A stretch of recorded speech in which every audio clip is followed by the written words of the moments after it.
so short a time span and such personal contact in this case make it idle to talk of legend with regard to the information in this formula.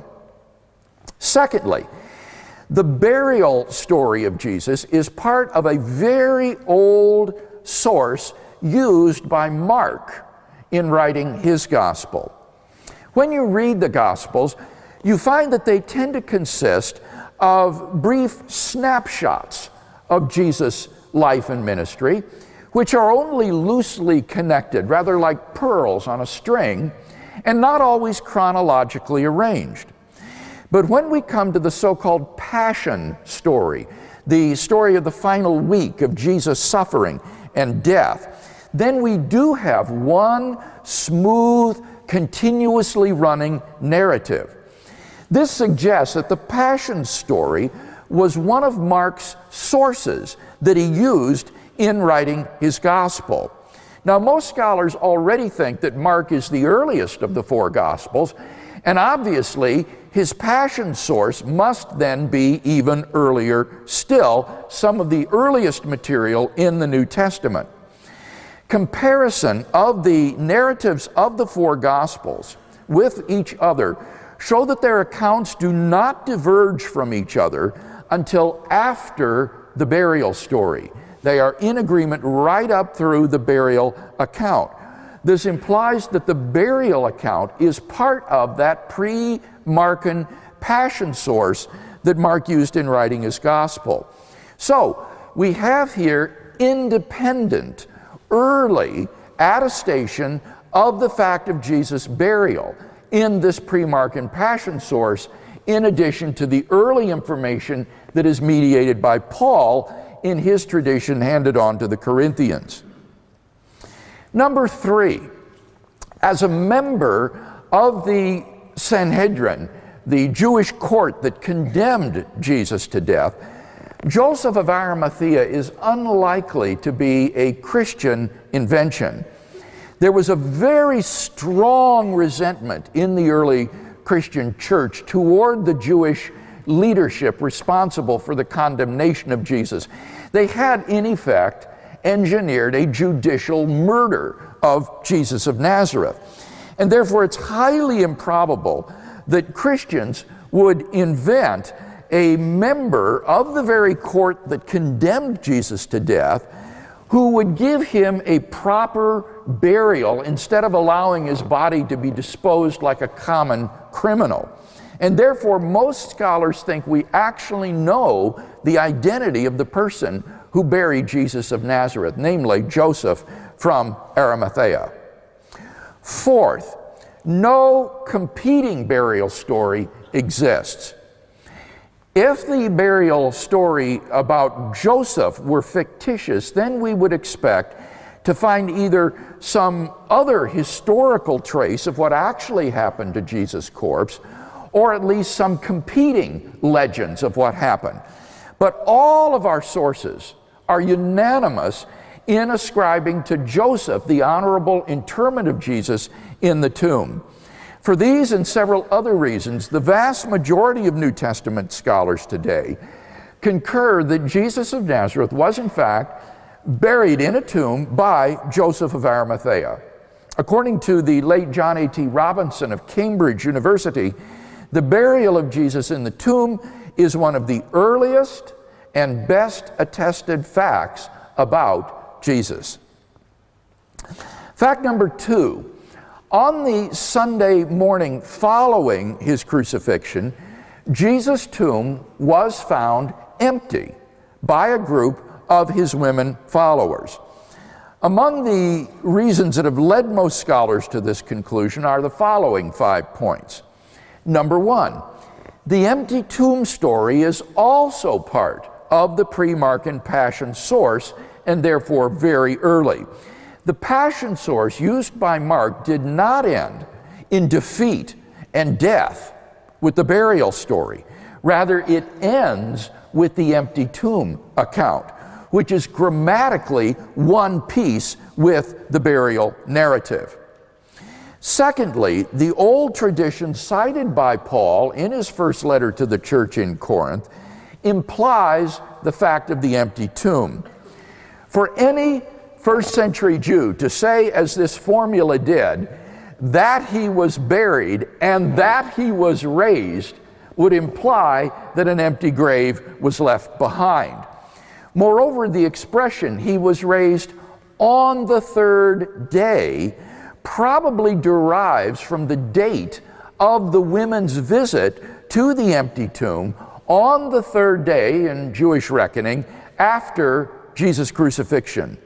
The four-line tradition which Paul cites summarizes both the Passion narrative in the Gospels as well as the early apostolic preaching in the book of Acts.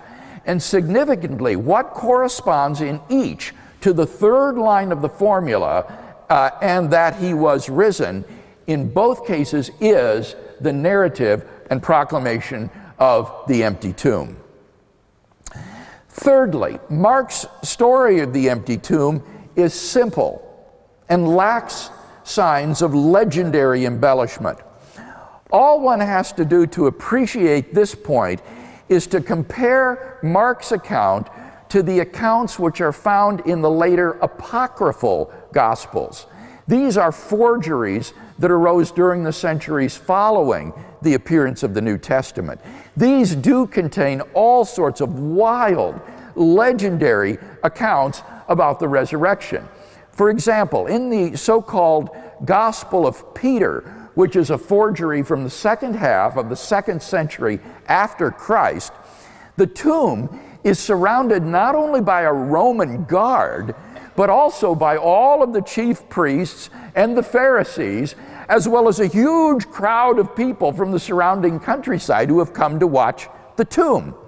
Suddenly, during the night, a voice rings out from heaven, and the stone over the door of the tomb rolls back by itself. Then 2 men are seen descending out of heaven and entering into the tomb. Then 3 men, gigantic figures, come out of the tomb. The heads of 2 of the men reach to the clouds. The head of the 3rd man overpasses the clouds.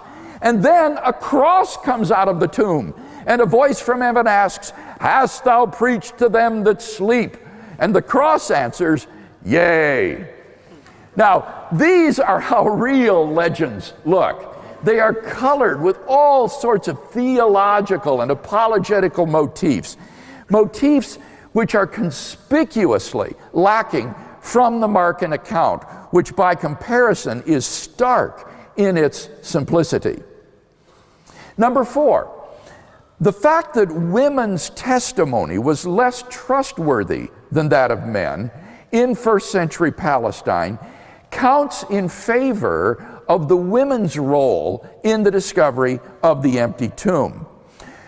Josephus, the 1st century Jewish historian, illustrates the attitude toward the testimony of women in Jewish society when he says, due to the levity and the temerity of their sex, women should not be allowed to serve as legal witnesses in a court of law.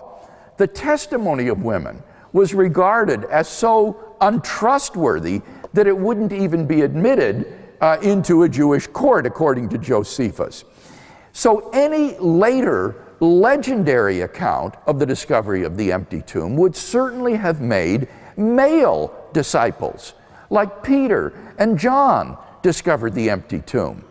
The fact that it is women whose testimony was regarded as worthless, who are the chief witnesses to the fact of the empty tomb, is best explained by the fact that they were the discoverers of the empty tomb, and the gospel writers faithfully record what for them was an awkward and embarrassing fact. Number 5, the earliest Jewish allegation that the disciples had stolen Jesus' body, which is found in Matthew chapter 28 and verse 15, shows that the body was in fact missing from the tomb. What was the earliest Jewish response to the disciples' proclamation, "He is risen from the dead"? That these men are full of new wine? That his corpse is still there in the tomb in the hillside? No, They responded, "The disciples came and stole away his body." Now think about that. The disciples came and stole away his body. The earliest Jewish response to the proclamation of the resurrection was itself a feeble attempt to try to explain away why the body was missing. And thus we have evidence for the empty tomb, which is absolutely top drawer, because it comes not from the Christians, but from the very opponents of the early Christian movement. Now I could go on, but I think that enough has been said to indicate why, in the words of Jakob Kramer, an Austrian specialist, and I quote, "By far most exegetes hold firmly to the reliability of the biblical statements about the empty tomb." Fact number 3, on multiple occasions and under a variety of circumstances, different individuals and groups of people experienced appearances of Jesus alive after his death. This is a fact which is universally acknowledged today by New Testament scholars for at least the following 3 reasons. Number 1, the list of eyewitnesses to Jesus' resurrection appearances, which is quoted by Paul in 1 Corinthians 15, guarantees that such appearances occurred. These included appearances to Peter, or Cephas as his Aramaic name is given, the 12 disciples, the 500 brethren, and James, Jesus' own younger brother. Secondly, the appearance traditions in the Gospels provide multiple independent attestation of these appearances. This is one of the most important earmarks of historicity, multiple early independent attestation. For example, the appearance to Peter is independently attested by Luke and Paul. The appearance to the 12 is independently attested by Luke, John, and Paul. We also have independent witness to Galilean appearances in Mark, Matthew, and John, as well as independent traditions of appearances to the women in Matthew and John. Thirdly, certain appearances have earmarks of historicity. For example, we have very good evidence in the Gospels that neither James nor any of Jesus' younger brothers were believers in Jesus during his lifetime. There's no reason whatsoever that the early church would generate fictitious stories concerning the unbelief of Jesus' own family had they been faithful followers of Jesus all along. And so it's reasonably certain historically that neither James nor his other brothers were followers of Jesus during his lifetime. But it is equally indisputable that James and his brothers did become active Christian believers following Jesus' death. James was considered to be an apostle in the early church, and he eventually rose to the position of sole leadership of the Jerusalem church. In fact, according to the first century historian Josephus, whom I alluded to before, James was martyred for his faith in Christ in the AD 60s during a lapse in the civil government. Now, think about that. Most of us have brothers.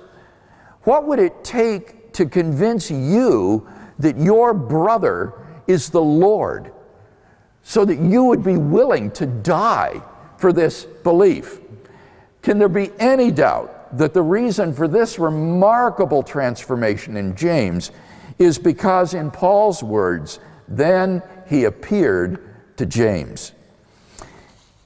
Even Gerd Ludemann, who is the leading German New Testament critic of the resurrection today, himself admits, and I quote, "It may be taken as historically certain," and those are his words, not mine, "as historically certain that Peter and the disciples had experiences after Jesus' death in which Jesus appeared to them as the risen Christ."